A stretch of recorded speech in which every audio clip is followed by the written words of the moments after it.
Buenas tardes, jóvenes. Buenas tardes, profe. Hola, ¿todo bien? Bueno, hoy yo quiero ver el último capítulo, ¿verdad?, que nos queda por cubrir, que es la segunda ley de la termodinámica. Quizás ver hoy la teoría, ¿verdad?, acabarla, y mañana, pues, ponernos a hacer ahí problemas sobre el material. Vean que solo nos quedan, digamos que 2 clases, hoy y mañana, ¿verdad? Porque el jueves es el examen. Ahora, dependiendo cómo quedemos mañana con el material, o sea, qué tanto hayamos hecho de práctica, ¿verdad? Si vemos que hace falta un poco más, pues podríamos reunirnos el viernes y hacer una clase en la tarde, como a la 1, no sé cómo están ustedes el viernes. Pero bueno, vamos a avanzar hoy y a ver hasta dónde llegamos mañana haciendo práctica, ¿verdad? La teoría sí la acabo hoy, la quiero terminar hoy. Así que bueno, no sé si hay alguna pregunta.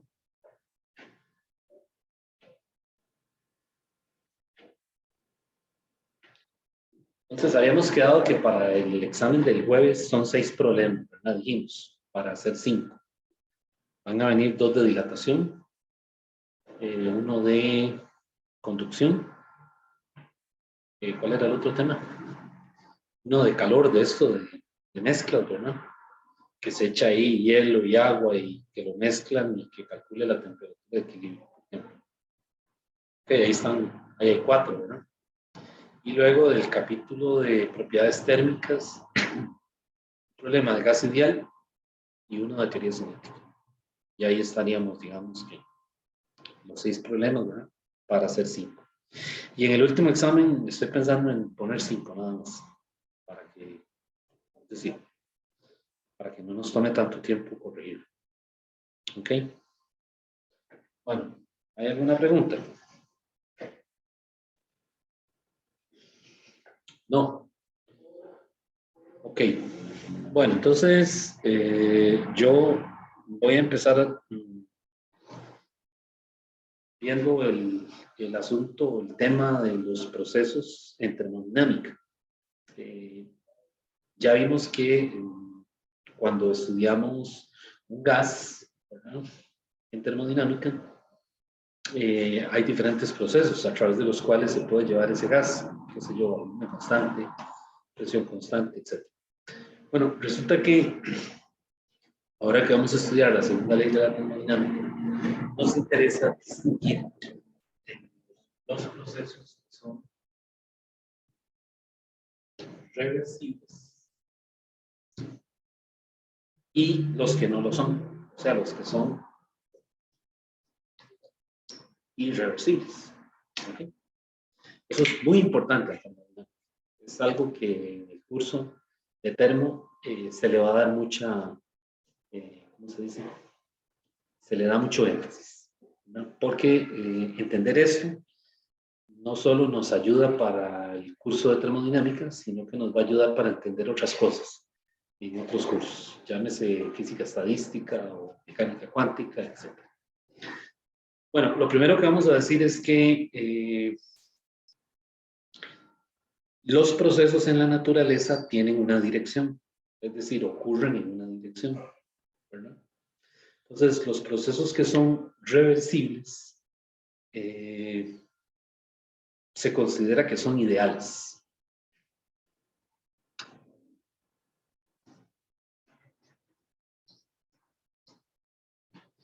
Y los procesos irreversibles son reales. Entonces, en termodinámica, yo puedo hacer que un proceso sea, que un proceso que es irreversible, ¿verdad?, ocurra de forma reversible. ¿Ok? Entonces, nos interesan los procesos que son reversibles. Porque los podemos poner a funcionar en un ciclo, de tal manera de que se repite, ¿verdad?, el proceso continuamente.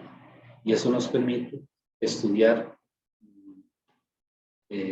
Otras cosas como por ejemplo el funcionamiento de un motor o de una nevera. ¿Okay? Un motor o un motor de un carro, ¿verdad? Funciona, trabaja en un proceso cíclico. ¿Okay? Entonces nos interesa estudiar los procesos que sean reversibles. Pero para los procesos, para estudiar esos procesos reversibles, necesitamos invertir energía. Es decir, necesitamos hacer trabajo sobre el sistema para poderlo hacer reversible. ¿Okay? En cambio, los procesos irreversibles, que son procesos reales, no se necesita invertir energía, porque ellos ocurren en una única dirección. Por eso el título de la sección del libro dice dirección de los procesos. Se refiere a la dirección en la que ocurren los procesos. Entonces, en el caso de un proceso irreversible, ocurre en una única dirección. Y no hay forma de que ese fenómeno, de que ese evento vuelva a la situación original o a la situación inicial. Por ejemplo, yo tengo un vaso con agua, o no vayamos muy largo, el marcador, ¿verdad?, que tengo aquí en mi mano, se me cayó. No hay forma de que el marcador se levante otra vez, comience a subir del piso, ¿verdad?, con la misma velocidad con la que llegó al piso. Si es una caída libre, no hay forma, ¿verdad? Eso es un proceso irreversible. Es decir, ocurrió y la dirección, ¿cómo se dice? Va con la flecha del tiempo, ¿verdad? Es decir, no hay forma de que yo vuelva a tener ese marcador en mi mano. Para eso tengo que recorrer. Bueno, pues eso es un proceso irreversible. Pues la mayoría de los procesos que son de tipo biológico, ¿verdad?, que están relacionados con procesos celulares, ¿verdad?, procesos a nivel del tejido, etcétera. Todo eso son procesos irreversibles. O sea, nos envejecemos inevitablemente todos los días y no hay forma que volvamos a la situación original, ¿verdad? Es decir, ya yo no soy el mismo ahora a esta hora que a las 7 de la mañana. ¿De acuerdo? Entonces, eso es un proceso irreversible, ¿verdad? No necesita energía adicional, extra, para que ocurra. ¿Okay? Pero, por ejemplo, un motor, el funcionamiento de un motor, lo podemos imaginar como un proceso reversible. ¿Por qué? Bueno, porque el motor tiene una forma de operación en un ciclo, de manera de que se repite. O sea, todos los procesos que ocurren en ese motor, ¿verdad?, el encendido, la compresión, etcétera, se pueden repetir una y otra vez. ¿Por qué? Porque se modelan para que trabajen en un ciclo. Entonces, eso es un proceso reversible. Entonces, por eso digo que los procesos reversibles son ideales. ¿Por qué? Porque, es decir, se preparan las condiciones en un laboratorio, llámese un laboratorio, en donde se logra que el proceso se repita una y otra vez. Pero para eso hay que invertir energía, ¿verdad? Entonces, en termodinámica es muy importante distinguir los procesos reversibles de los que no lo son. ¿Okay? Ahora, la mayoría de digamos, de los procesos que ocurren en la naturaleza son irreversibles. Es decir, no hay forma de volvernos a poner en la situación original. Entonces, bueno, también hay una termodinámica de procesos irreversibles que no se ve, digamos, en el curso de termodinámica. Es decir, es un tema más complejo, ¿verdad? Tratar de entender los procesos irreversibles, ¿verdad? Bueno, a nosotros nos interesan los reversibles, entonces. Entonces, un proceso reversible es un proceso ideal que se monta de alguna manera en un laboratorio para hacerlo que él opere en ese ciclo. Pero enseguida que uno deja ¿cómo se dice?, de invertir energía en él, el proceso se detiene. Es el caso de un motor, ¿verdad? Tenemos un combustible, una sustancia de trabajo, se acaba el combustible, el motor simple y sencillamente no puede seguir funcionando. Ok, entonces vean que los procesos irreversibles, los irreversibles, yo digo que ocurren de gratis, porque no hay que invertir nada. Pero los procesos reversibles, para que continúen siendo reversibles, tiene uno que invertir. No sé, yo lo veo así. Entonces, la habitación, ¿verdad?, el cuarto donde estamos, donde dormimos, se desordena fácilmente. O sea, en cuestión de nada, están los zapatos por ahí tirados, la ropa, la pijama, ¿verdad? hay que volver a hacer el proceso reversible, que hay que hacer, volver a ordenar todo, ¿no? Para eso hay que invertir energía. ¿Ok?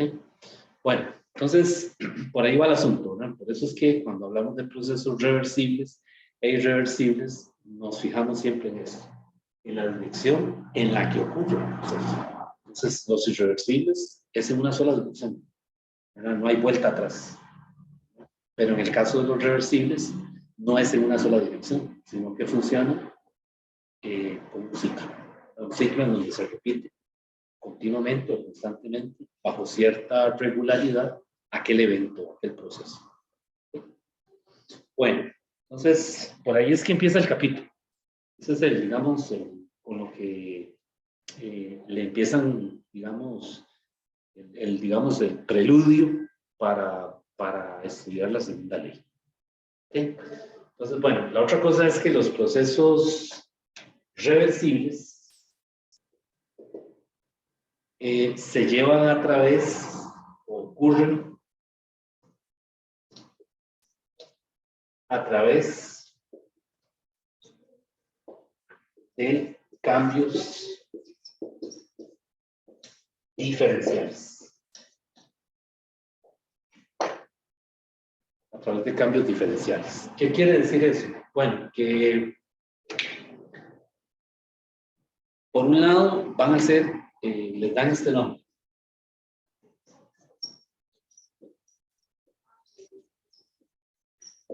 Les ponen ese nombre, cuasiestáticos. Son procesos reversibles cuasiestáticos. ¿Qué quiere decir esa palabra cuasiestático? Bueno, que ocurre a través de cambios diferenciales muy lentamente.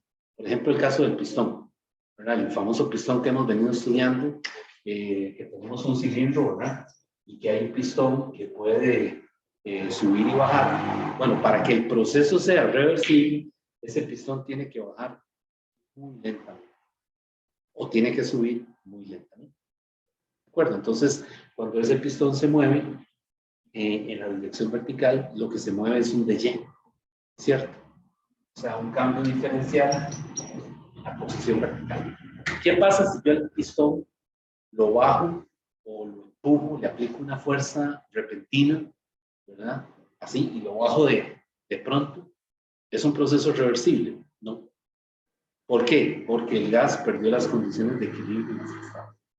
Recuerden que el gas está ahí, ¿verdad? Dentro del cilindro. Y lo podemos describir con 3 coordenadas. ¿Cuáles son? La presión, el volumen y la temperatura. Se supone que en esa situación, antes de que se le haga algo al pistón, ese gas está en una situación de equilibrio. ¿Okay? De tal manera que hay 3 coordenadas que describen el estado del gas. Si yo agarro el pistón y lo bajo de pronto, ¿verdad? Voy a sacar al gas del equilibrio.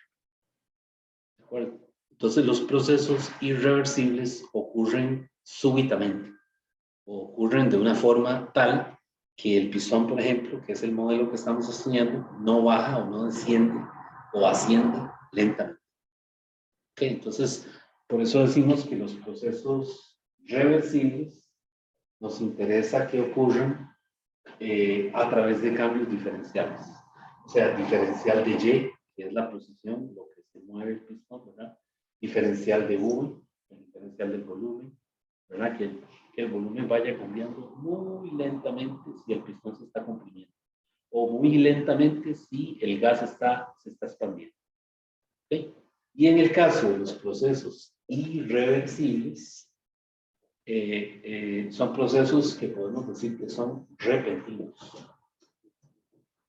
Otra palabra que se usa, algún sinónimo que ustedes puedan decirme, también se usa abruptos. O sea, son procesos que ocurren de pronto, que no son a través de cambios diferenciales, sino que, por ejemplo, una fuerza externa hizo que el pistón bajara de pronto, o sea, ¿verdad? Súbitamente. O sea, que el gas no se comprimió lentamente, sino que se comprimió de una sola vez, ¿verdad?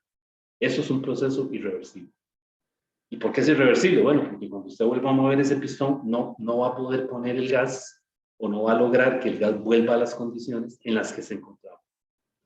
Mientras tanto, mientras que si uno baja el pistón lentamente, muy lentamente, o lo sube muy lentamente, el gas en todo momento, sus 3 coordenadas, le garantizan que se encuentre en equilibrio. ¿Ok? Esa es la idea.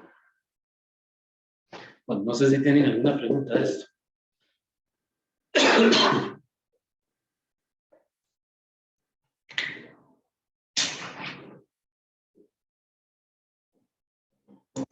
Bueno, entonces, creo que con esto ya más o menos aclaramos la diferencia entre procesos reversibles y los que no lo son, ¿verdad? Por ejemplo, una mezcla, el caso de una mezcla, las que vimos en el capítulo donde estaba lo de calor, ¿verdad? Que se tiene un calorímetro, se le echa hielo, agua, ¿verdad? Ese es un proceso que es irreversible, porque una vez que el hielo se funda, ¿verdad? No hay forma de volver a sacar los cubos de hielo del agua. Ya se fundió, no hay forma, es un proceso irreversible. Por eso es que el calor lo calculamos así. Igual en ese delta C. Pero si yo quiero que ese proceso, yo me lo quiero imaginar como que si fuera reversible, ¿verdad? No lo es, pero tengo el derecho a imaginármelo de forma irreversible. Pues, ¿qué hago? De esta ecuación le pongo de MC. ¿Para qué? Para tener cambios diferenciales. O sea, para que se pueda manipular matemáticamente hablando a través de diferenciales que se puedan integrar. ¿Okay? Y eso me arregla un poco la situación. Por supuesto, como dijimos, es un proceso ideal. Realmente no ocurre, porque cuando usted echó el hielo en el agua y lo dejó por ahí, el hielo se funde, se derrite, y no hay forma de recuperarlo del calorímetro, ¿verdad? Pero mientras ese calor se transfiere de forma diferencial, ¿verdad? Estamos simulando, aproximando el proceso como reversible. Aunque al final sabemos que el hielo se va a fundir y lo que va a quedar es agua. ¿Lo ven? Es como una forma de arreglar el problema, como cuando algo ocurre muy rápido en un video, ¿verdad? Algún video que usted está viendo, ¿qué hace uno? Para el video, ¿verdad? Para intentar volverlo a ver, para tratar de tener una mejor apreciación de lo que ocurrió muy rápido, ¿cierto? Bueno, aquí en termodinámica, la forma de arreglar los procesos irreversibles es haciendo que se parezcan a un proceso reversible. Y para eso nos valemos de estos artilugios matemáticos, ¿verdad? De meterles diferenciales para imaginarnos que el proceso es reversible. Entonces, es un modelo idealizado, pero funciona. Es decir, permite estudiar diferentes fenómenos, ¿verdad? Asociados con transferencia de calor o trabajo.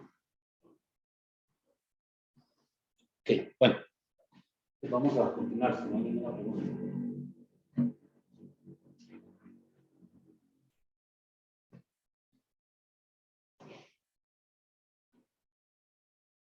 Bueno, en un proceso, perdón, vamos a ver ahora los motores o máquinas térmicas.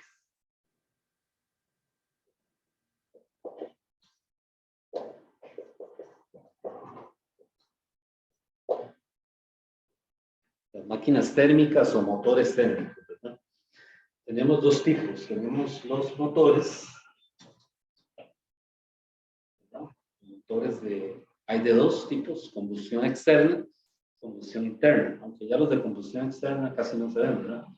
¿Y cuál es la diferencia? Bueno, cuando es un motor de combustión externa, usted ve todas las partes del motor en funcionamiento. Por ejemplo, una máquina de vapor, ¿verdad? Una máquina de vapor es un motor de combustión externa, porque si usted ve una máquina de vapor en una foto va a ver todo, ¿verdad? Va a ver los engranajes, va a ver las ruedas, las bielas, los pistones, o sea, va a ver ahí todo ahí funcionando. En cambio, el motor de combustión interna es el motor del carro que tenemos hoy en día, ¿verdad? Usted ve nada más, ¿cómo se dice?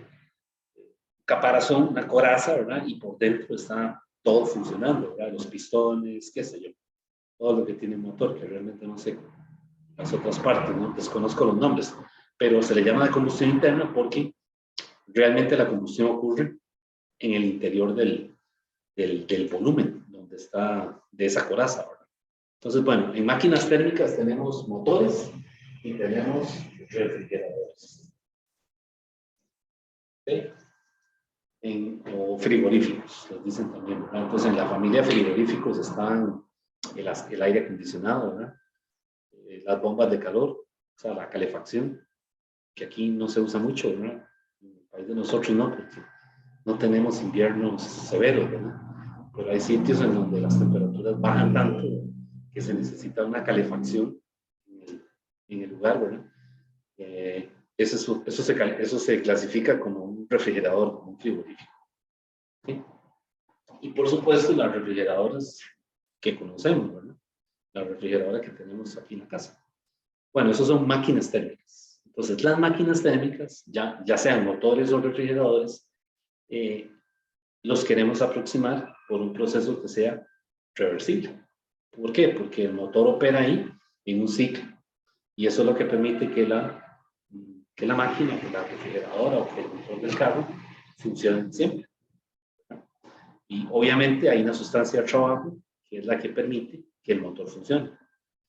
Entonces, en las máquinas térmicas a nosotros nos interesa calcular la eficiencia de la máquina.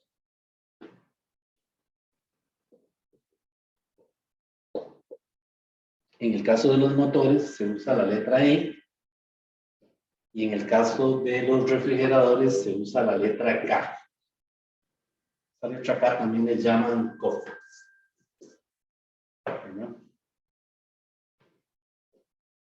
Eso significa coeficiente de operación o coeficiente de rendimiento. Y en el caso de los motores se le llama eficiencia. ¿Okay? Vamos a ver el caso de los motores. En el caso de un motor,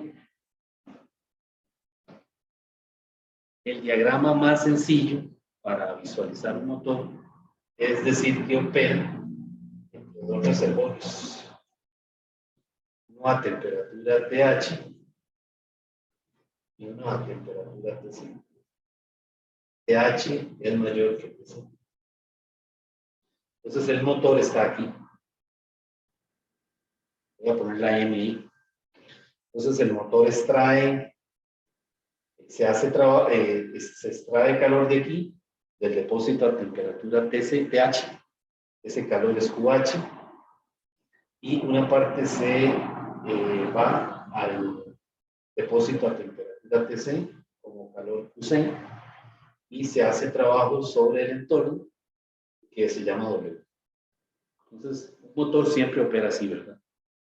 Toma calor de ese depósito a mayor temperatura, ¿verdad? Que es, digamos, el interior del motor, ¿verdad? Donde está el combustible, se enciende la chispa, ¿verdad? Y eso permite que el motor arranque, ¿verdad? Bueno, ese depósito es el propio motor en su interior. Está a una temperatura mucho más elevada que la temperatura ambiente que rodea el carro. Y hago así porque es que el carro está aquí enfrente de mí, entonces por eso es. Entonces, ¿cuál es el resultado? De extraer ese QH. Bueno, que parte de ese QH, con parte de ese QH, de ese calor, ¿verdad? Se hace trabajo mecánico, es decir, el carro se puede mover, ¿verdad? Se puede desplazar y otra parte se va al entorno que lo rodea. La tapa del motor, los alrededores. Por eso los alrededores están en una temperatura especial. ¿Okay? Bueno. Entonces, ¿cómo calculo yo la eficiencia de un motor? Bueno, siempre va a ser el trabajo dividido entre el QH. Y a esto le voy a poner valor absoluto. Porque ese trabajo puede ser el trabajo neto. ¿Verdad? Y recuerden que el trabajo neto, nos contaron por ahí en física 1, que el trabajo neto era la suma de los trabajos. Entonces, es posible que ese trabajo sea negativo. Y necesitamos usarlo positivo para poder calcular la eficiencia. Vean que la eficiencia es una cantidad positiva, tiene que ser positiva y no solo positiva. La eficiencia tiene que estar entre 0 y tiene que ser menor que 1. Entonces, si yo lo pongo como un intervalo, tiene que estar abierto. Nunca puede ser 0 y nunca puede ser 1. Porque si la eficiencia fuera 1, diríamos que el motor tiene un 100% de eficiencia. Y no es cierto, ¿verdad? No se ha construido todavía ninguna máquina que tenga un 100% de eficiencia. Que para eso tendría que ser una máquina que todo el calor extraído del depósito a temperatura pH lo convierta íntegramente en ¿qué? En trabajo. ¿No es cierto? ¿No? Parte de ese calor va a los alrededores, lo que rodea la máquina. Eso sería como que uno prenda el carro, ¿verdad? Y se vaya a dar una vuelta a Guanacaste y cuando vuelva el carro esté frío, ¿verdad? Como si nada. No puede ser, ¿verdad? Es decir, tiene que hacer trabajo mecánico, ¿verdad? Y sus partes, ¿verdad? Los componentes externos de este motor se calientan inevitablemente. ¿Sí? Entonces, la eficiencia nunca podría ser 1 porque se violaría la segunda ley de la termodinámica, que ya por ahí ahorita vamos a ver. ¿Okay? Bueno, ese es el caso de una máquina, de un motor, ¿no? También se puede calcular así. Resulta que el trabajo, el valor absoluto de QH menos el valor absoluto de QC. O sea, si yo quiero calcular el trabajo, también puedo hacerlo de esta manera. Y aquí le pongo valor absoluto porque sobre todo este QC podría ser negativo. Porque ven que es el calor cedido. ¿Verdad? Es el calor que cede el motor, ¿verdad?, a los alrededores. Ahí. Entonces aquí hay que ponerle valor absoluto. De la eficiencia también se puede escribir así: 1 menos que QC entre QH. De esa manera. QC entre QH. Vean que se puede calcular así o así. Cualquiera de las dos le tiene que dar lo mismo. Entonces el QH es el calor que es absorbido por el motor del depósito a temperatura mayor. Y el QC es el calor que es cedido por el motor a un reservorio que está a una menor temperatura, que en este caso es el ambiente, a lo que rodea la máquina. Bueno, esta es la eficiencia del motor. Vamos a ver ahora el coeficiente de operación de un refrigerador. Voy a borrar si no hay ninguna pregunta.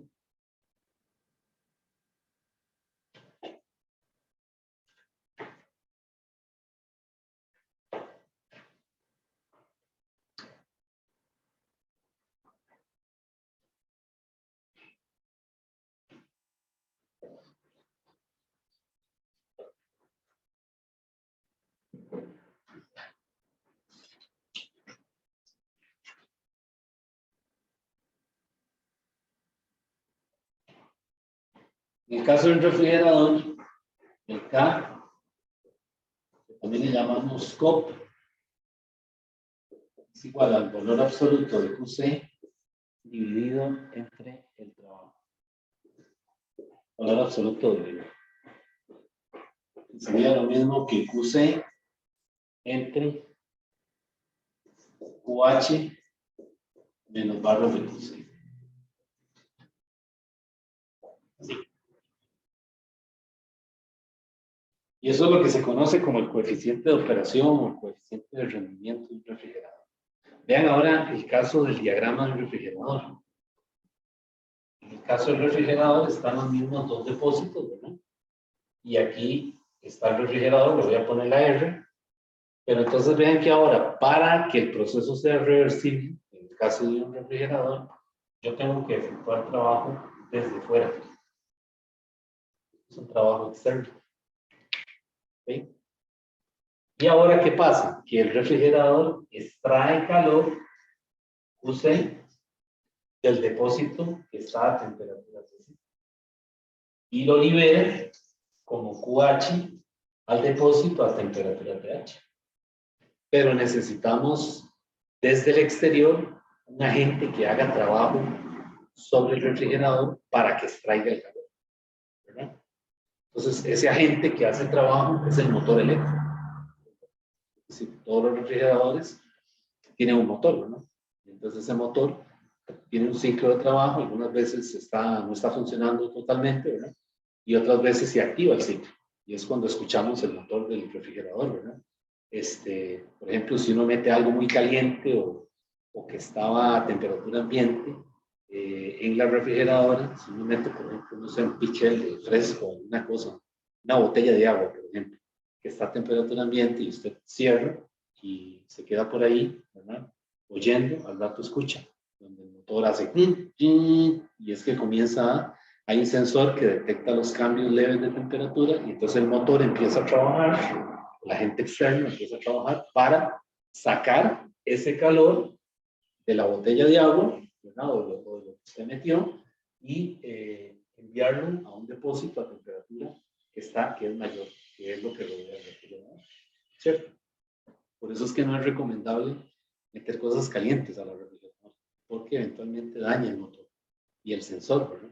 Es decir, al detectar el sensor esos cambios de temperatura, enseguida el motor empieza a trabajar, porque lo que quiere es enfriar, volver a ponerlo en la situación inicial, ¿verdad? Y ahí es donde se dañan los sensores y el motor. Igual dejar las puertas abiertas, que a veces a la gente se le olvida y no cerró bien, deja una rendija ahí en la puerta, el sensor detecta que hay cambios, que la temperatura está subiendo, ¿verdad? Hay un aumento del delta T. Entonces empieza a trabajar, ¿verdad? Porque intenta enfriar, eliminar extraer ese calor, ¿verdad? Cuando realmente es calor que está entrando porque la puerta está abierta. ¿Okay? Entonces vean que el funcionamiento de un refrigerador es al revés, por decirlo de alguna manera, que el de un motor. En el caso del motor, el calor es extraído del depósito a temperatura pH. Vean que las flechas están al revés. Y el calor, el trabajo no es hecho sobre el refrigerador, sino que el motor es el que hace el trabajo.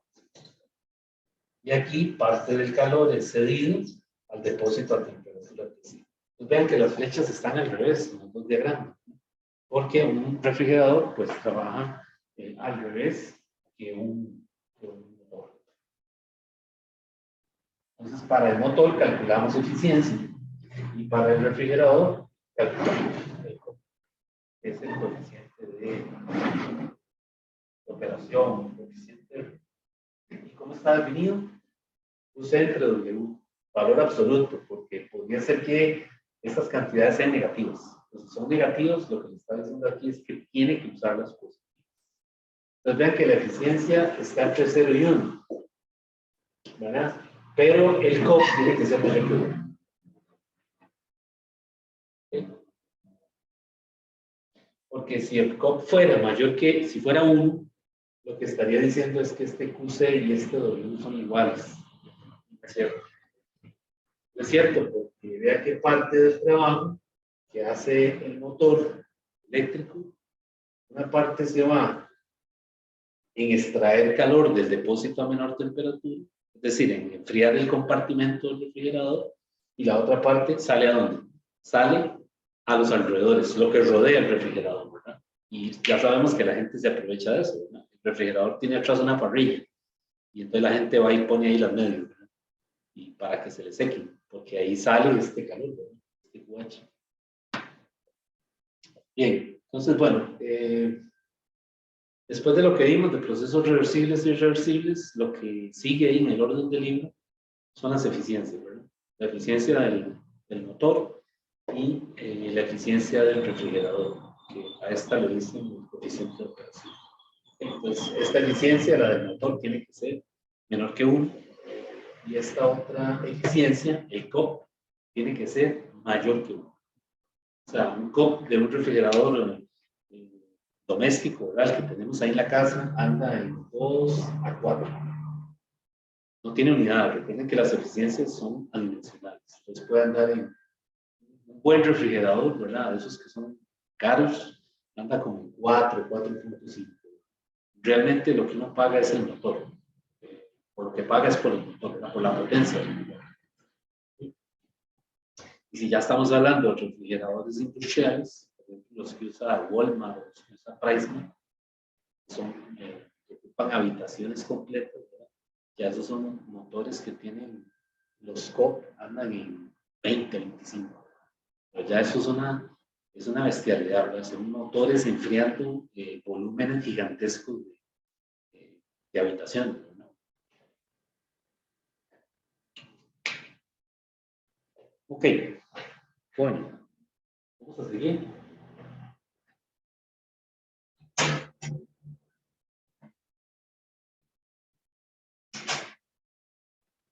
Bueno, vamos a ver ahora,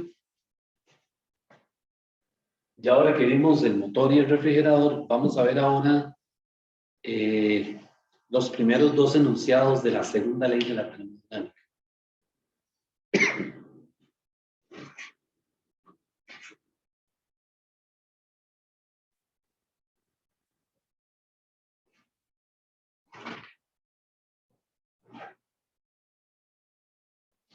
Entonces vamos a ver ahora segunda ley.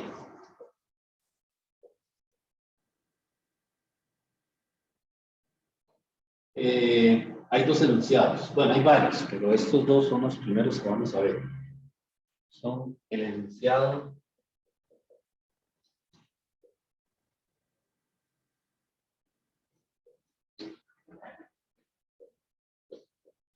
Kelvin-Planck y el enunciado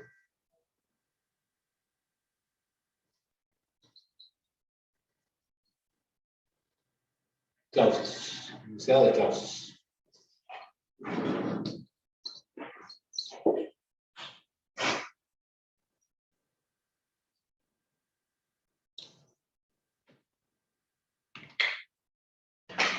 Entonces a en los libros de Telmo le dicen el enunciado KP y a el enunciado C. El primer enunciado está relacionado con los motores. Y el segundo enunciado está relacionado con los refrigeradores.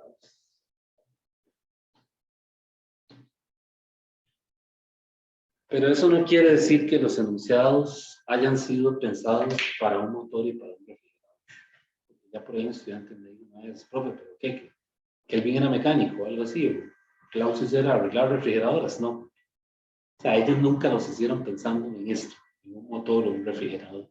Lo que pasa es que la dirección en la que ocurren los procesos, en esos diagramas que ya lastimosamente borré, la dirección en la que ocurre es lo que digamos, el núcleo, la esencia de lo que establecen los enunciados. Y por eso hoy en día se relaciona uno con el motor y el otro con el refrigerador. Pero no es que Kelvin o Planck en esa época estuvieran interesados en los motores o en los refrigeradores. ¿De acuerdo? O sea, el motor y el refrigerador es una forma de ejemplificar el enunciado, ¿verdad? Pero no fueron hechos para eso, es lo que quiero decir. Bien, ¿qué es lo que dice el enunciado de Kelvin-Planck? El enunciado de Kelvin-Planck, lo voy a poner así en un dibujo. Lo que dice es que es imposible que haya un motor que tome calor del depósito a mayor temperatura, QH, y solo haga trabajo. Eso es lo que dice el enunciado, así, puesto en un dibujo, para no tener que escribir el enunciado en la pizarra. O sea, esto no se ha visto. No se ha diseñado un motor que todo el calor que extraiga del depósito a mayor temperatura lo convierta íntegramente en calor. O sea, no se ha visto. Y en el momento en que se ve algo así, ya la segunda ley no serviría. Pero como no se ha visto, y se verá, la segunda ley tiene valores. Por lo menos, tal vez en el año 3000, no se inventen algo que viole la segunda ley, pero por el momento no. ¿Okay? Y el denunciado de Clausius lo que dice es que en un refrigerador, bueno, no lo dice específicamente para un refrigerador, ¿no? No se puede ver esto. Que todo el calor, que se extraiga calor, ¿verdad?, del depósito a mayor temperatura y se libere al depósito a mayor temperatura sin que no se realice trabajo. ¿Okay? O sea, lo que le está diciendo este enunciado es que el calor nunca va a fluir espontáneamente del depósito a menor temperatura hacia el depósito a mayor temperatura. O sea, nunca vamos a ver esto, que el calor pase de TC a TH sin que se realice un trabajo. Es decir, para poder ver eso, se necesita un motor externo que invierta energía para que haga eso. O sea, para que el flujo de calor vaya en esta dirección.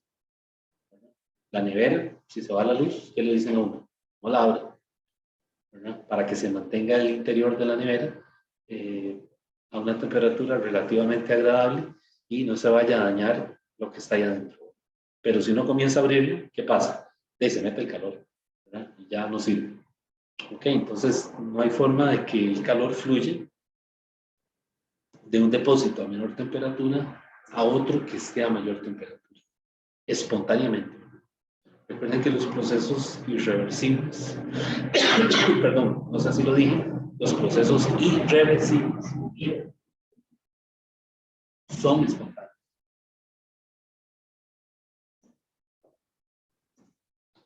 Son espontáneos. Cuando digo espontáneos es que no se necesita ningún agente externo para que el proceso. Si yo tengo un café muy caliente y meto la cuchara ahí y la dejo, al rato voy y toco la cuchara, eso se llama conducción. ¿Qué pasa? Ya la cuchara está muy caliente. El calor pasó espontáneamente, ¿verdad?, del depósito a mayor temperatura, que es el café, a la cuchara que está a temperatura ambiente. Y por eso es que decimos que se calentó. Eso es un proceso irreversible y es espontáneo. ¿Ven? Pero si yo quiero enfriar la cuchara, tengo que meterla en la nevera. Al meterla en la nevera y cerrar la puerta, eso se convierte en un proceso reversible. Ya no es espontáneo. ¿Por qué? Porque hay un motor externo que está produciendo ahí, está trabajando para que el calor fluya, no de forma espontánea, sino que fluya con ayuda del motor del depósito a menor temperatura al que está a mayor. Bueno, pues los procesos irreversibles son espontáneos. Los procesos reversibles no lo son. ¿Por qué? Porque operan en un ciclo en donde hay que invertir energía para que aquello se repita una y otra vez. ¿Lo ven? Entonces, los enunciados de Kelvin Planck, Clausius, son equivalentes, aunque se vean distintos, pero en termodinámica se demuestra que son lo mismo. Es decir, es la segunda ley de la termodinámica, solamente que son puntos de vista distintos. ¿Okay? Uno le dice que el calor, el Clausius, lo que le dice es que el calor no fluye espontáneamente del depósito frío al caliente. Eso es lo que le dice, en palabras de lo más sencillo posible de ponerlo, para que alguien se lo entienda. El calor no fluye del depósito a menor temperatura hacia el que está, del más frío al más caliente. Y el de Kelvin Planck lo que le dice es que todo el calor extraído del depósito a una temperatura mayor no se puede convertir íntegramente en calor. Una parte inevitablemente va a los componentes externos de la máquina que se calientan. Entonces son dos puntos de vista de cómo no violar la segunda ley de la termodinámica. Porque si la violamos sería decir que todo se hace trabajo, todo el calor se hace trabajo. O aquí, para violarla, diríamos que todo el calor que se extrae del depósito caliente, frío, pasa al caliente sin que haya trabajo hecho de por medio. ¿Sí? Entonces, por eso esos enunciados no los leo porque ustedes los pueden leer ahí. En la mayoría de los libros comienzan haciendo una afirmación de imposibilidad. O sea, le dice, es imposible que ocurra tal cosa. Es imposible que el calor pase de un depósito frío a uno caliente. O es imposible que el calor extraído se convierta íntegramente en calor. ¿Sí? Ahora, ¿son los únicos dos enunciados? No. La segunda ley de la termodinámica tiene otros enunciados para estudiar otras cosas que también vamos a ver aquí. Pero estos son relativos a, o ponen de ejemplo, el funcionamiento de una máquina. Porque si no, sería muy fácil, ¿verdad? Violar la segunda ley de la termodinámica. Podríamos decir que un barco toma el calor del agua del mar y lo pasa a través de algún proceso ahí, y ese calor es energía que la convierte en trabajo mecánico. Alguien podría pensar en eso, ¿verdad? Es decir, bueno, ¿y por qué no toman el calor del mar? Lo extraen y lo convierten en trabajo. No se puede. Estos enunciados se lo impiden. Dicen que no, porque si no se violaría la segunda ley.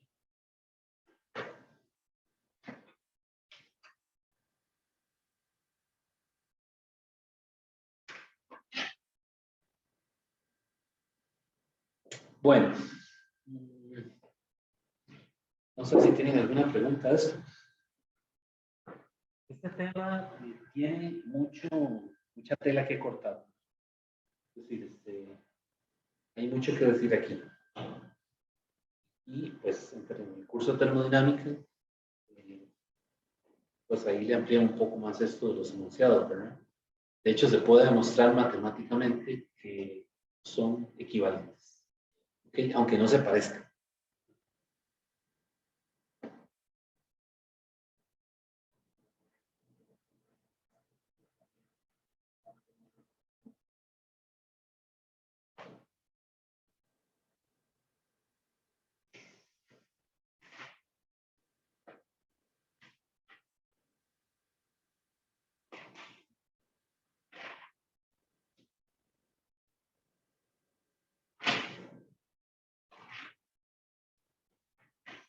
Bueno, vamos a ver ahora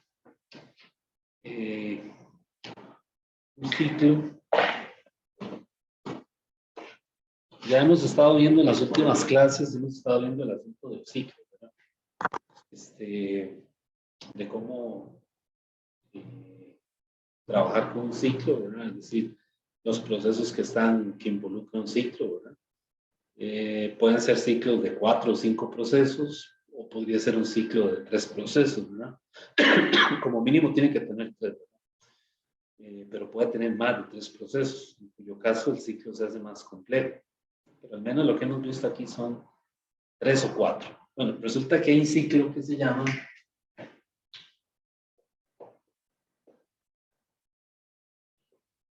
el ciclo de Carnot.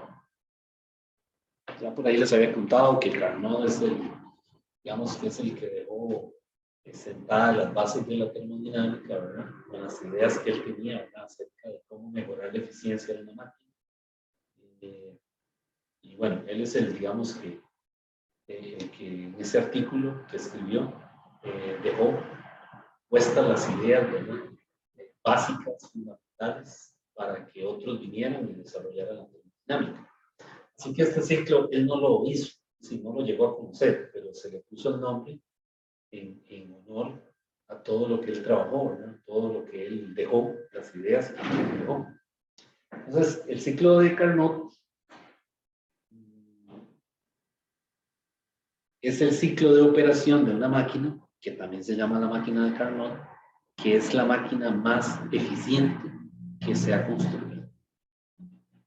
Por supuesto, es hipotético, es ideal. Es decir, la máquina no existe realmente. Es decir, no hay un carro que tenga un motor marca Carnot, para que me entiendan, ¿verdad? Sino que es un ciclo hipotético, ideal. Entonces, ese ciclo, en un diagrama PV,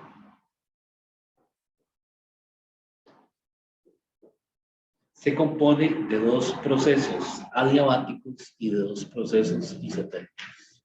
Esa combinación en particular hace que sea el motor que tiene la mayor eficiencia. O sea, el motor más eficiente que se ha construido. Entonces tiene 2 procesos isotérmicos y 2 procesos adiabáticos.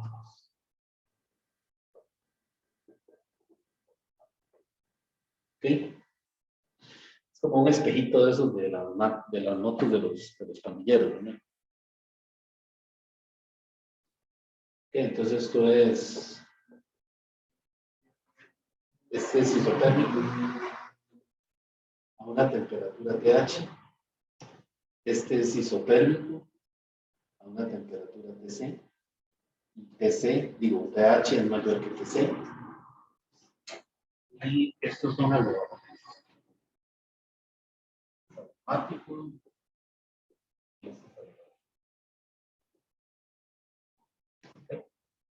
Entonces vea que tiene, el ciclo de Carnot tiene dos procesos isotérmicos y dos procesos adiabatos. Y esa combinación en particular hace que la eficiencia de una máquina de Carnot sea siempre mayor que la eficiencia de una máquina real. Y esa desigualdad se conoce como el teorema de Carnot. Entonces son tres cosas. Son el ciclo de Carnot, todo está relacionado. El ciclo de Carnot, el motor de Carnot, que es el motor bajo el cual opera ese ciclo, ¿verdad? El teorema de Carnot, que es el que establece esto.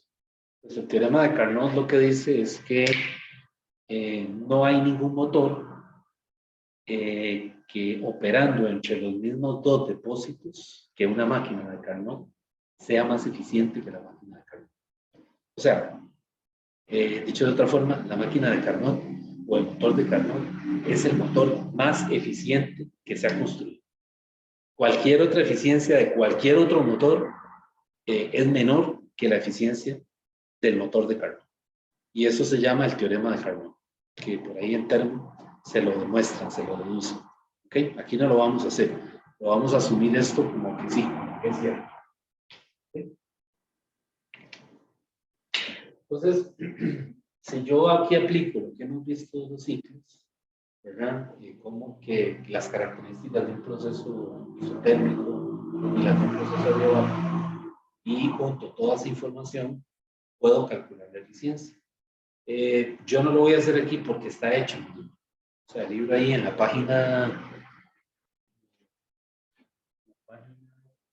664 le hace la deducción de cómo calcular la eficiencia. Página, profe, disculpe.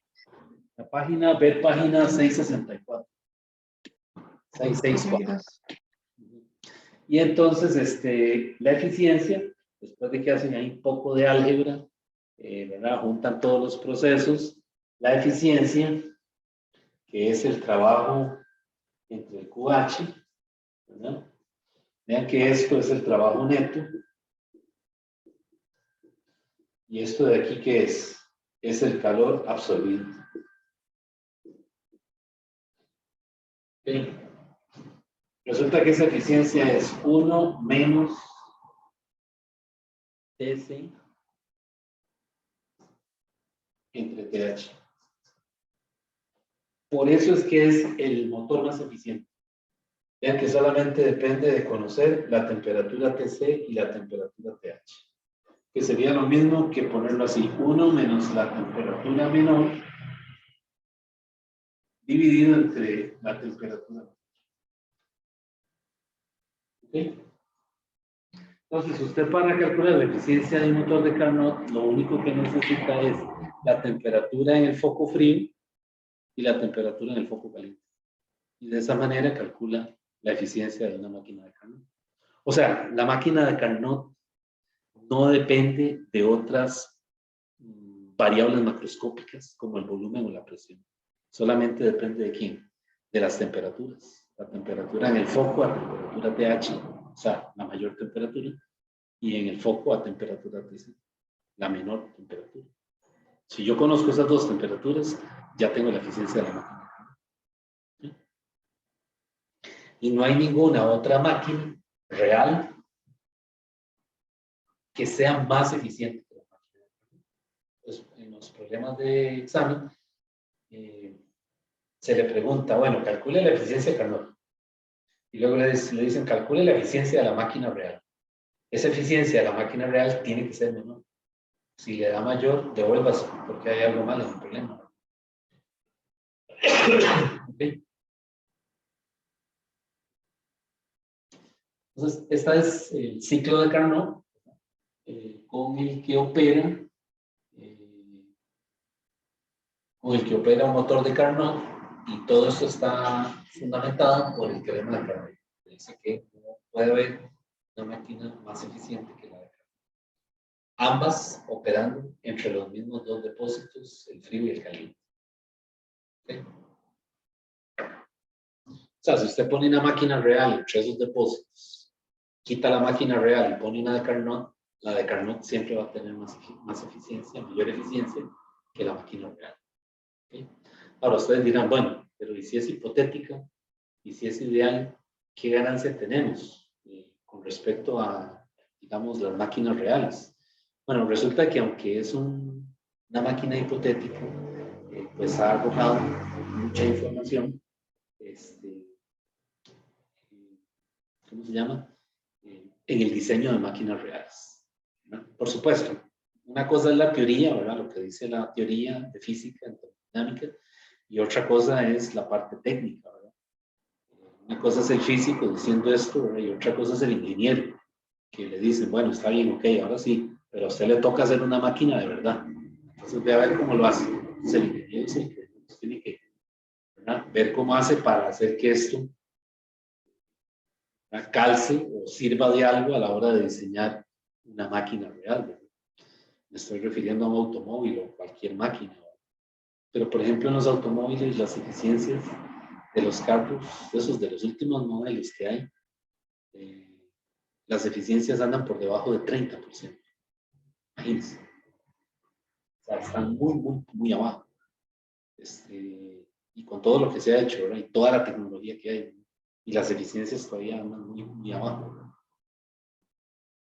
Así que la práctica, en la realidad, ¿verdad? En la práctica, a la hora de diseñar un motor, pues hay muchos detalles técnicos que no los, ¿cómo se dice?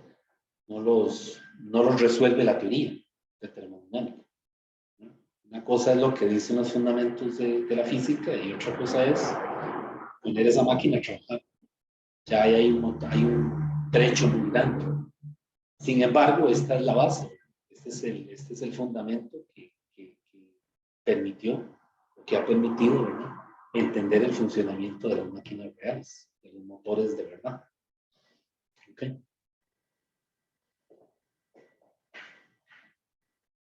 Bueno, voy a borrar por aquí. No hay ninguna pregunta para continuar. También está el refrigerador de Carnot, ¿verdad? No se los había dicho. Así como está la máquina, la eficiencia de Carnot, también está el refrigerador de Carnot, la caja de Carnot. Es TC entre TH menos TC. Ese es el coeficiente de rendimiento de un refrigerador de Carnot.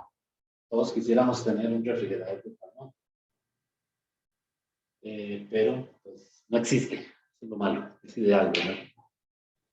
Entonces, pero tiene un fundamento en la termodinámica que está apoyado en la segunda ley. Y la segunda ley es una ley universal. O sea, la segunda ley tiene el rango, la segunda ley de la termodinámica tiene el rango de la segunda ley de Newton, o la ley de gravitación universal. O sea, son leyes universales que tienen una aplicación totalmente general. Bueno.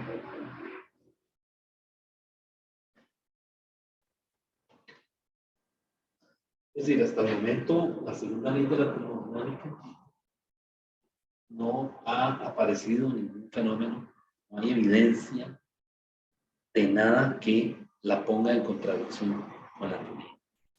No estoy hablando solo de términos. La segunda ley de termodinámica se utiliza en física estadística, en mecánica cuántica, en electromagnetismo, en cosmología, en relatividad general. Está metida por todo lado. Así que no solo es que la vamos a ver ahí en Termo y ahí se terminó. No, es una ley que tiene un alcance enorme y todavía no hay nada que la haya refutado. Así que hasta el momento toda la teoría funciona bien. todo es consistente. Quizás en otro universo que no conocemos, ¿verdad? Esa ley no sirve. No hay evidencia experimental que la refute, ¿verdad?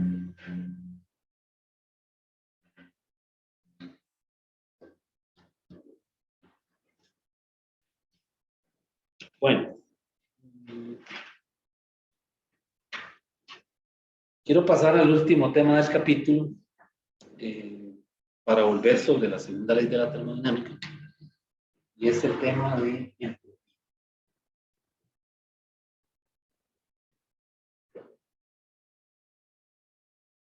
Este quizás es el tema más importante para mí en el curso de termo o en estadística, ¿verdad? La entropía es una función de estado.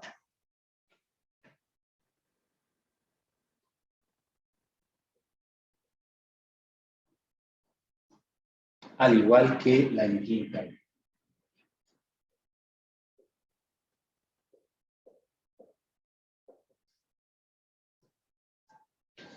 Entonces, las propiedades matemáticas de la entropía son las mismas que las propiedades matemáticas de la energía interna. O sea, ambas son funciones de estado y gozan o tienen las mismas propiedades matemáticas. ¿Okay? Entonces, la entropía, nosotros la vamos a denotar con la letra S. Y la energía interna, pues, entonces dijimos, cuando vimos la primera ley, que a nosotros nos interesa calcular los cambios de energía interna. En primera ley, ¿verdad? Delta U es igual a un final menos un inicial. ¿No? Es decir, en este curso nos interesan los delta U, porque son valores numéricos. ¿Sí? No nos interesa la U como tal, como función matemática. Y igual pasa con la entropía. Nos interesan los cambios de entropía. Ese final menos ese inicial. ¿Okay? La entropía, el primero que la definió, ¿verdad? El primero y el único que se le ocurrió fue a Clausius. Entonces, Clausius allá por 1880 aproximadamente, no sé si un poco más abajo o más arriba, creo que fue antes de 1880, desconozco la parte histórica, no recuerdo, pero sí sé que fue mucho antes de que terminara el siglo XIX. Él presentó esta ecuación. Diferencial de S es igual a diferencial de Q dividido entre T. Y vean que la presentó con diferenciales, no la presentó así. ¿Por qué? ¿Qué creen ustedes? ¿Por qué le interesaba ponerle la D aquí adelante?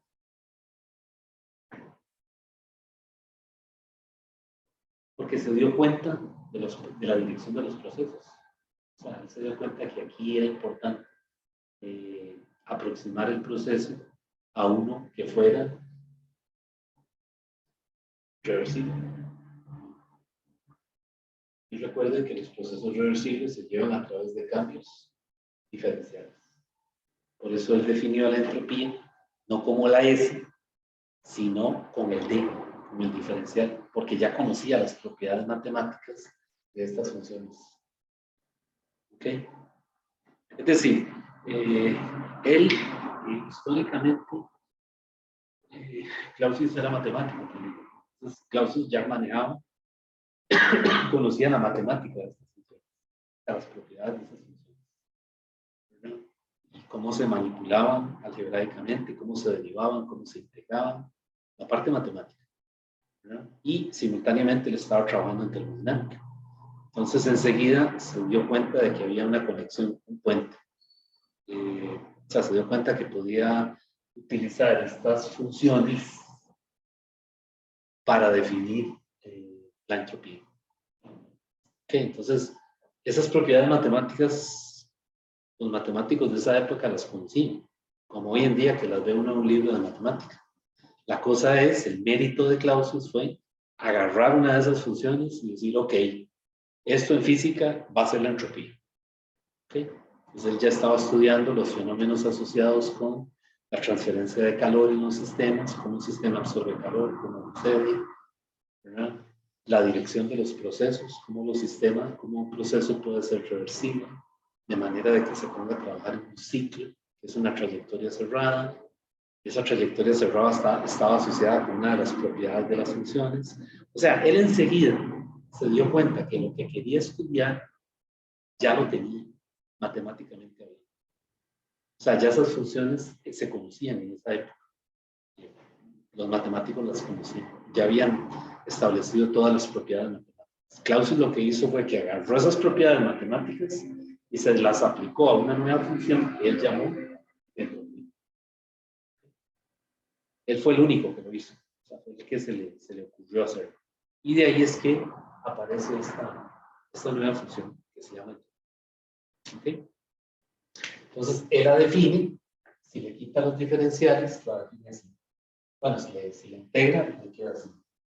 Delta S es la integral del estado inicial al estado final de PQ.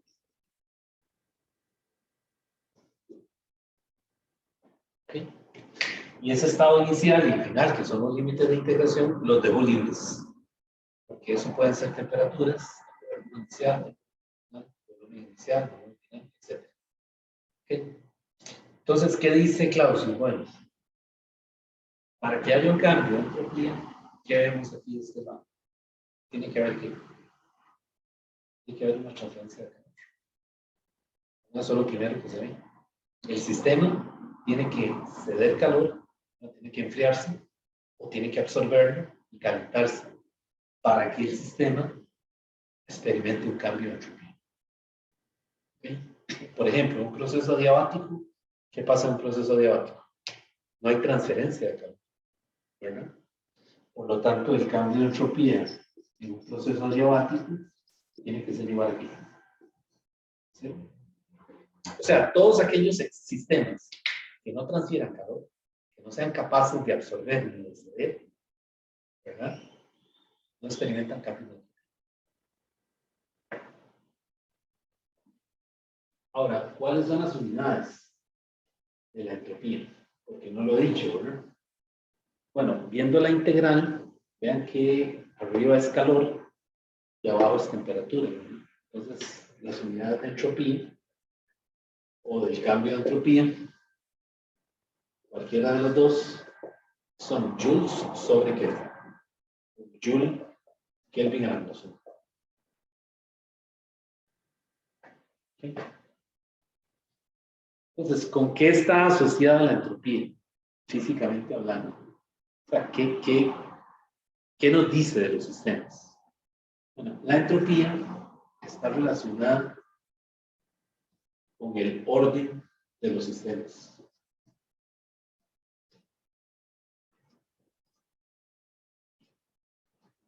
Eso quiere decir que cuando un sistema absorbe calor o cede calor, puede pasar que se desordene o más bien se ordene. ¿Ok? Entonces, aquí viene el asunto de los procesos reversibles y los procesos irreversibles. Los procesos irreversibles, los que son reales, que habíamos dicho, ocurren de forma espontánea. Entonces, el sistema tiende a desordenarse.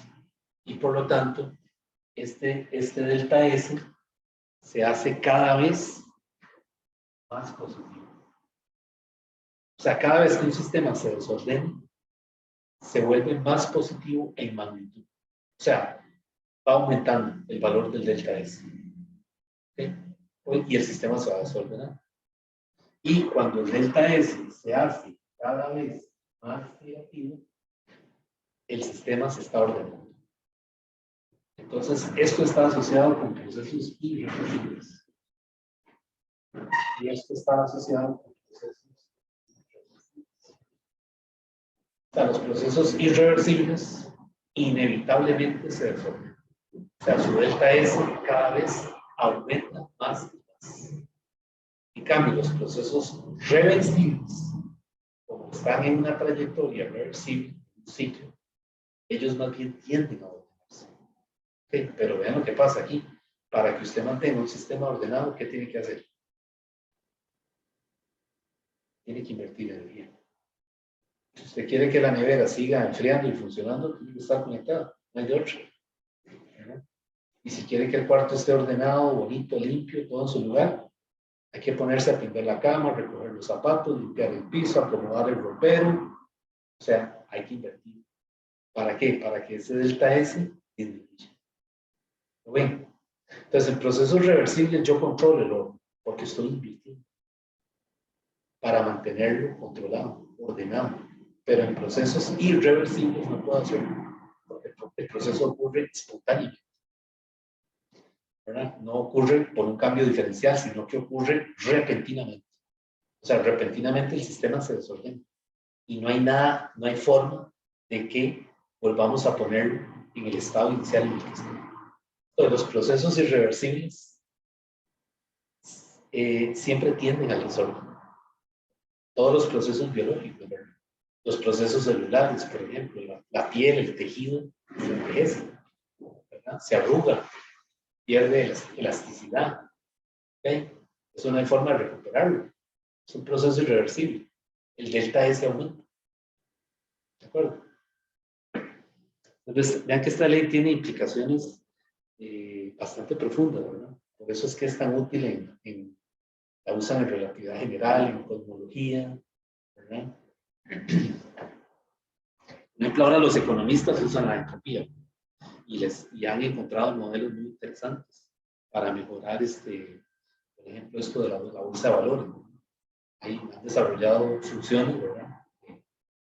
A partir de la entropía que le permiten hacer predicciones correctas o correcciones. De hecho, ahora hay físicos trabajando en economía, si les interesa también esa área.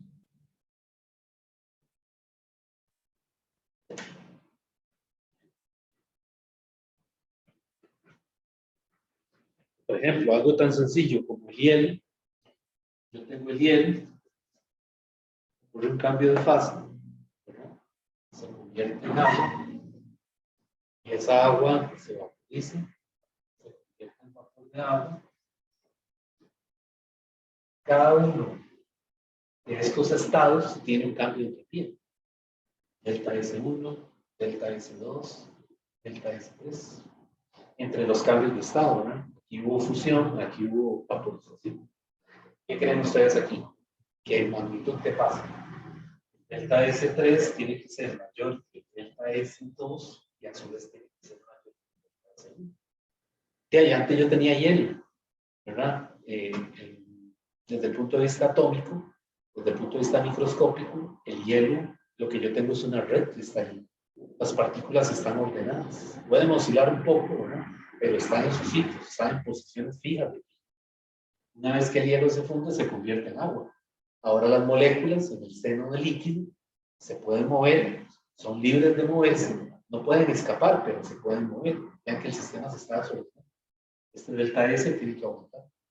Y después el agua se vaporiza a 100 grados Celsius, ¿verdad? Se convierte en vapor de agua, las moléculas escapan, es un caos total, un desorden total.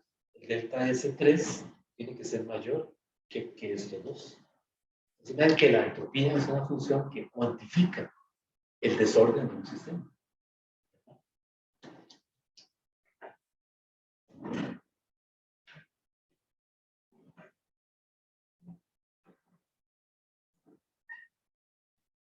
Bueno, entonces, vamos a ver ahora cómo calcularlo, ¿verdad? Ya vimos lo de la definición de la integral. Vamos a ver un poquito más.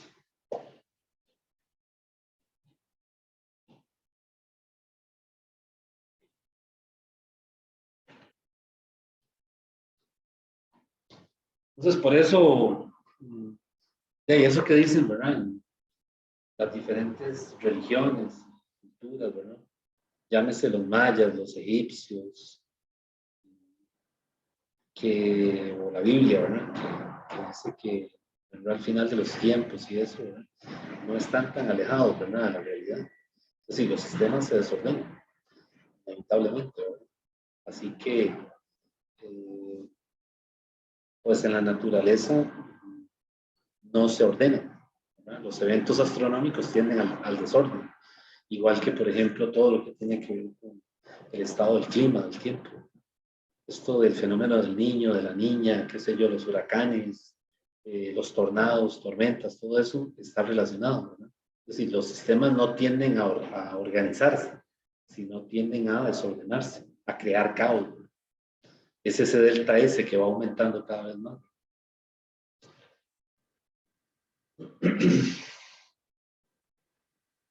Bueno, entonces, ¿cómo vamos a calcular la entropía? Vamos a calcular delta S es igual a la integral del estado inicial al estado final del dq sobre t. La forma general, ¿no? La definición que dio Klaus. Ahora, ese dq, ¿qué puede ser? Bueno, por ejemplo, si es una mezcla, ese dq yo lo puedo calcular como mc. Entonces, si yo voy y meto eso ahí, vean que el delta S ahora me queda así.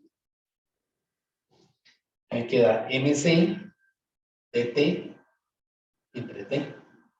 Y ahora sí, los límites de integración, ya yo puedo quitar el estado inicial y el estado final y poner límites de integración. ¿Qué está variando aquí? La temperatura.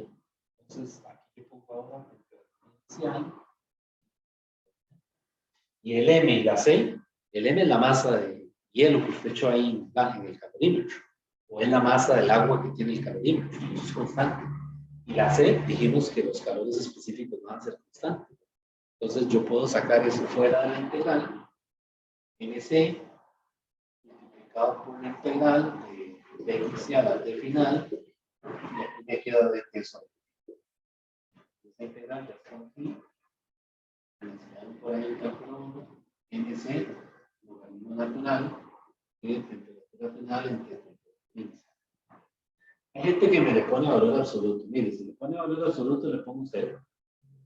No le pongo valor absoluto. En cálculo sí, porque en cálculo es una definición matemática. Y sí, la integral de dx entre x es, estrictamente hablando, es el valor absoluto de x más c. Aquí no, porque aquí las temperaturas, es decir, ese logaritmo ahí, estas temperaturas aquí adentro, tienen diferentes significados, ese logaritmo, dependiendo de los valores de t. Entonces no me le vaya a poner valor absoluto, porque si le pone valor absoluto, lo que estaría diciendo es que las temperaturas tienen que ser siempre positivas, y en termodinámica no es cierto. ¿Okay? Entonces, cuando usted haga esa integral, lo deja así, sin valor absoluto. Si se trata de un gas ideal, es lo mismo, ¿verdad? Si yo tengo un gas ideal que absorbe o que cede calor, ¿verdad? Tengo dos posibilidades. Ese delta S ahora es MC, MCU y logaritmo. O delta S es igual a ICP, logaritmo natural de T final entre T inicial. Si se trata de un proceso isocórico o si se trata de un proceso isobárico. Entonces vean cómo se van calculando los delta S, ¿verdad? Ya tenemos 3 aquí. Una mezcla, ¿verdad? Puede ser agua o hielo, o las dos cosas, ¿verdad?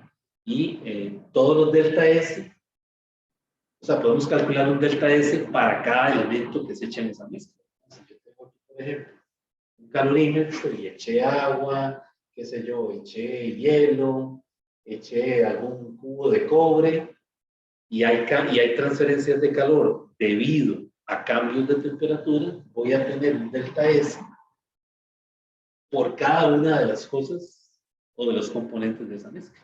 O sea, voy a tener un delta S para el agua, porque el agua es posible que ceda calor o lo absorbe, ¿no? O un delta S para el hielo, un delta S para todo lo que yo agregue. ¿Okay? Entonces esta fórmula es general para cualquier componente de una mezcla que ceda o que absorbe calor debido a una diferencia de temperatura. ¿Okay? Y estos son gases ideales, ¿verdad? Un gas ideal llevado por un proceso isocórico, un gas ideal llevado por un proceso isobárico. ¿Qué pasa si es un gas ideal llevado a través de un proceso adiabático? Ya dijimos que en el caso del adiabático, el DQ es 0. Por lo tanto, ese delta S adiabático es 0. ¿Okay? ¿Qué pasa en un proceso isotérmico? ¿Qué dijimos? Un proceso isotérmico. ¿Quién me dice? En el caso de un proceso isotérmico, la T es constante, ¿verdad? Y Y el logaritmo debería dar 0, porque sería el logaritmo neperiano de 1. no, no, porque en un proceso adiabático el Q es igual a W. ¿Verdad? ¿Y el W qué es? Es NRT, logaritmo natural del Q final entre el inicial.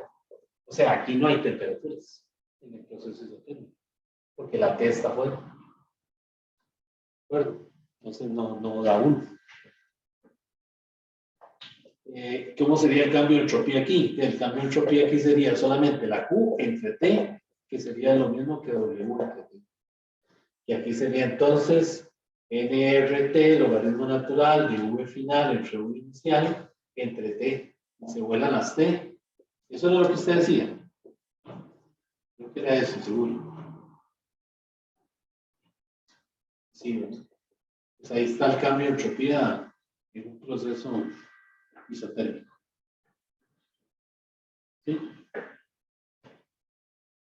¿Qué pasa con el cambio de entropía de un cambio de fase?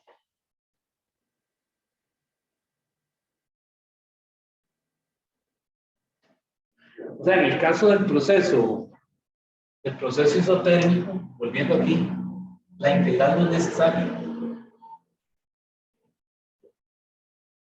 La integral no es necesaria porque el T es constante y el Q es igual al W.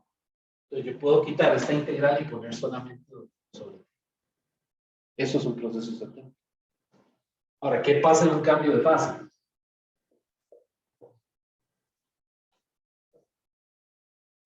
Un cambio de fase, la temperatura también es constante, ¿no? En el momento en que ocurre el cambio de fase.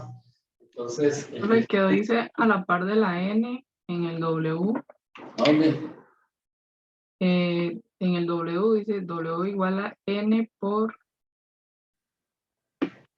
Aquí Ajá. es NRT. NRT. Y cancelo esta T, esta T. Ok. Me queda NR, logaritmo de V final, que V inicial.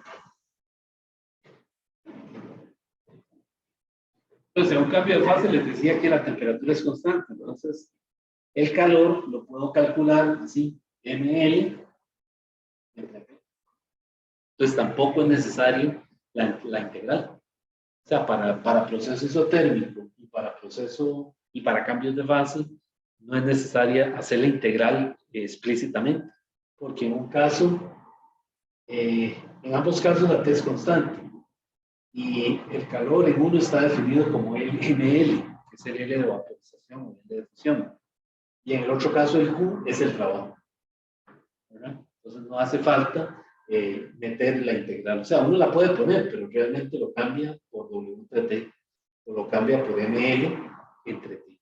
Lo que sí es que tiene que saber en qué está, ¿verdad? ¿Cuál es el cambio de fase? Si fue hielo que se derritió, pues eso es un L de fusión, ¿verdad? Y si es un gas, agua líquida que se vaporizó, pues esto es L de vaporización. Y ojo, esa temperatura tiene que estar en Kelvin. Porque, por ejemplo, cuando algo se funde está a 0 grados. Si hay gente que me pone el 0 y no recuerda que es que ese 0 hay que sumárselo a 273. Entonces esa T tiene que estar en Kelvin, arriba y abajo. Igual en los logaritmos. Vean, esa es otra cosa que les iba a decir. Yo, como ustedes, en físicos nunca lo he visto, pero en ingeniería sí lo he visto. Vean, el logaritmo no se cancela. Hay gente que me suma así 25 grados Celsius más 273.15. Y aquí me suma, qué sé yo, 40 más 273.15, ¿verdad? y van y se vuelan los 273 y hacen 25 entre 40. Cuidado, porque esto tiene que estar inquieto. Es decir, hay que hacer la suma obligatoriamente antes de sacar el logaritmo.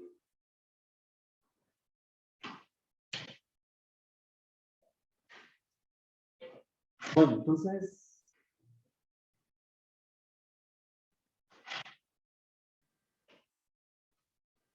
vamos a ver ahora el otro enunciado que nos interesa, de la entropía.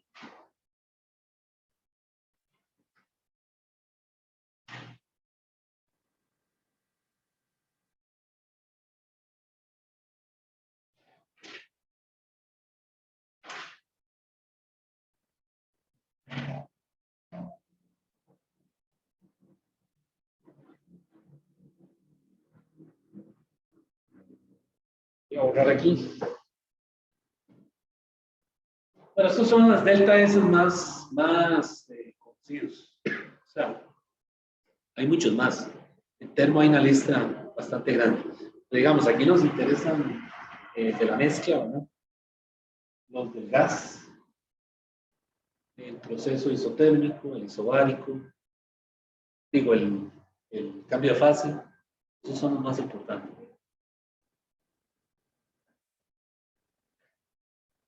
Voy a borrar.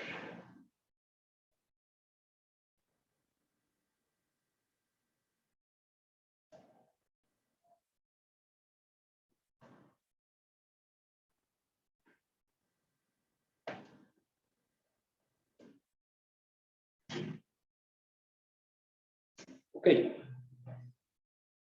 Les decía que ahora vamos a ver otro enunciado de la segunda ley.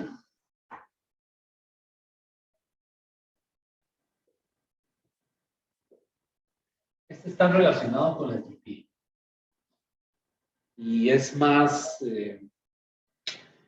no es que sea más importante, sino que tiene un carácter más general que los enunciados KP y de Clausius. Esos enunciados son como particulares, ¿verdad?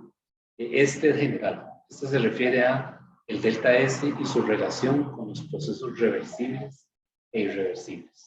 Entonces, el enunciado lo que dice es lo siguiente: dice, si se incluyen todos los sistemas que participan en un proceso, ¿verdad?, la entropía se mantiene constante o bien aumenta. O sea, está diciendo que la entropía o es constante o la S aumenta. ¿Verdad? Vean lo que sucede aquí, vean lo preocupante de ese enunciado, ¿verdad? Que para yo mantener la constante tengo que estar invirtiendo.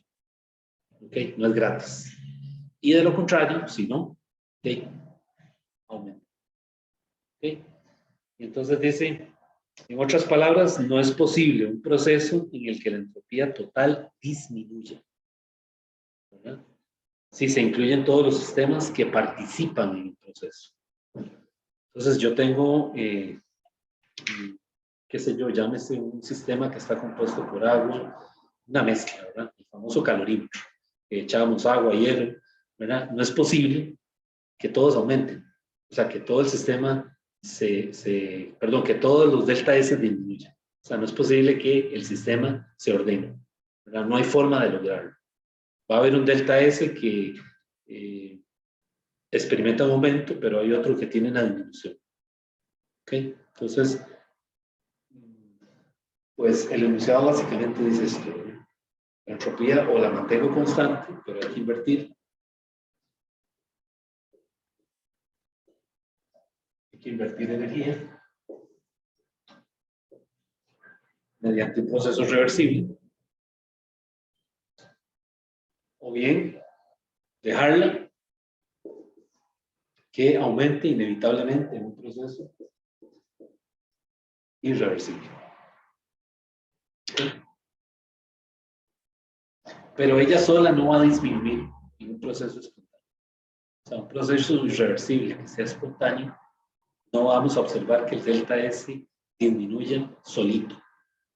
No, ya están conectadas las dos cosas. Si el proceso es espontáneo, hay un aumento de entropía.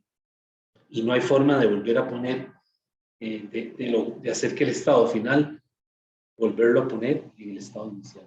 Ya ocurrió, no hay forma de volver atrás. ¿Okay?